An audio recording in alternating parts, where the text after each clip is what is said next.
It's a Texas weather discussion video for Friday, the 5th of April. I'm Donovan Neal. We remain mostly dry today, but then we have an unsettled weekend ahead where we'll have a good chance of showers and thunderstorms pretty much every day this weekend. So here's an upper air map across the continental United States. This is the upper air look at 500 millibars, around 18,000 feet off the ground. You can see we have a very developing ridge across the western half of the country, but that's not going to stop the storm system from coming through in the coming days. Temperatures early this morning, mostly in the upper 50s to low 60s around the metroplex, maybe some mid 50 readings and low 50 readings, and maybe some of 40 readings in some of the colder pockets around the nation. Looks a lot like spring for early April, with the coldest air being locked away in Canada. On the watch warning map, we have some fog across the plains and parts of the Midwest. We have some dense fog advisories extending from South Dakota down into the border of the Texas-Mexican border.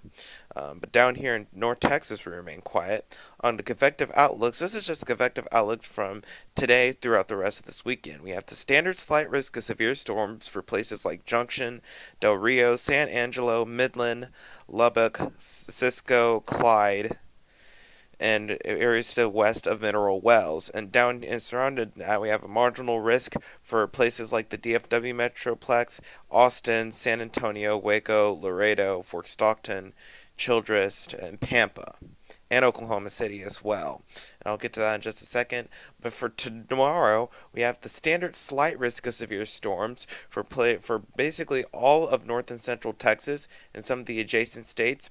And the Storm Prediction Center mentioned a possible upgrade to an enhanced risk, which is the level 3 risk in some of this area. And this is day 3, which is Sunday. We're still in the standard slight risk of severe storms, but areas to the east, East Texas, are mostly in that risk, in some of the adjacent states as well. And of course, surrounding that, we have a marginal risk. This is a precipitation for the next 7 days. Southeastern part of the country still pretty wet, and down here amounts around an inch or so of rain is possible through this weekend. So let's check things out. This is the models, the GFS. This is the 06Z run valve this afternoon at 1 o'clock local time at 500 millibars. You can see we have that trough near Baja, California. That's moving off to the east towards us, and down here we stay mostly dry. Maybe some clouds here and there, but highs mostly staying in the low 80s. And this is Saturday as the weekend begins. We could kind of have an ideal severe weather setup here. We have a low that's basically stationed over Colorado, and we have another low that's basically stationed on our doorstep in central eastern Texas. And the question is, could we have enough moisture return to actually see some severe weather? Because this is the NAM. This is the NAM at around 4 o'clock tomorrow. This is the NAM at 4 o'clock tomorrow afternoon. You can see storms really start to struggle to develop once we get through the late afternoon hours. Storms really start to struggle to develop, and that could be a lack of moisture by the afternoon hours, because we'll already have another morning. We'll already have we already had some convection going on in the morning that could very well bring some severe weather for us. So we could very well struggle with convection by the late afternoon hours. But this is the surface-based Cape values. We have a lot of instability to work with. Over 3,000 joules per kilogram over parts of the Red River area near Wichita Falls is where it's mostly maximized. And this is the supercell composite index, and this is maximized at around 24 units over parts of central Texas and also parts of the Wichita Falls area near Oklahoma. And we have fairly good amounts in the North Texas region as a whole. And that doesn't exactly mean we'll have severe weather, but that just highlights that if we see severe weather, all modes of severe weather will be possible, including the potential for damaging winds, large hail, and tornadoes. And keep in mind, the Storm Prediction Center did mention the possibility of an upgrade to an enhanced risk in some of the confined areas where they think we'll see the most severe weather. I think greatest. I think the broad time slot of seeing some strong to severe storms this for mainly on Saturday will mostly be at around I'd say around 6 a.m. through 6 p.m. on Saturday. And of course, that can very well change as the forecast becomes well defined. And this is, of course, the STP value still at around 3.5 units.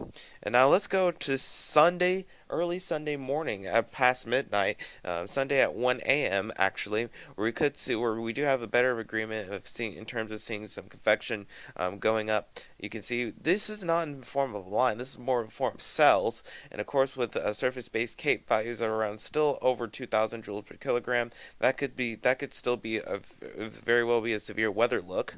And of course, with the maximum SCP values around 18.5 units over parts of eastern Texas, that could still very well be a severe weather look. So still have to keep our guard up for early Sunday morning, and then here's Monday of next week.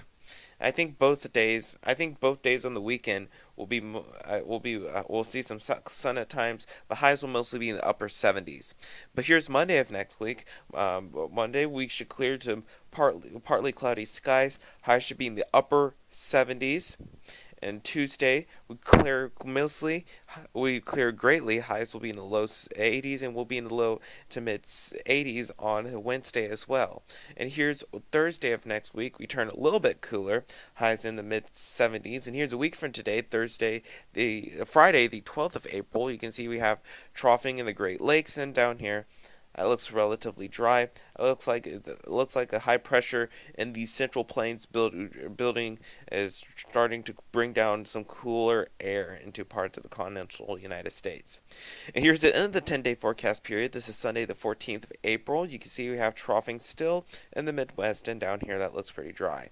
But you can see from the numbers for the next 15 days, that looks relatively warm, with highs mostly in the upper 70s to low 80s for much of the rest of the weekend into next week, and then for mid-April we pretty much stay in the 70s through mid-April. We could have I could see a run at 90s for Wednesday, April 10th. Of course, that's very, very unusual, and that will be an anomaly if that were to verify.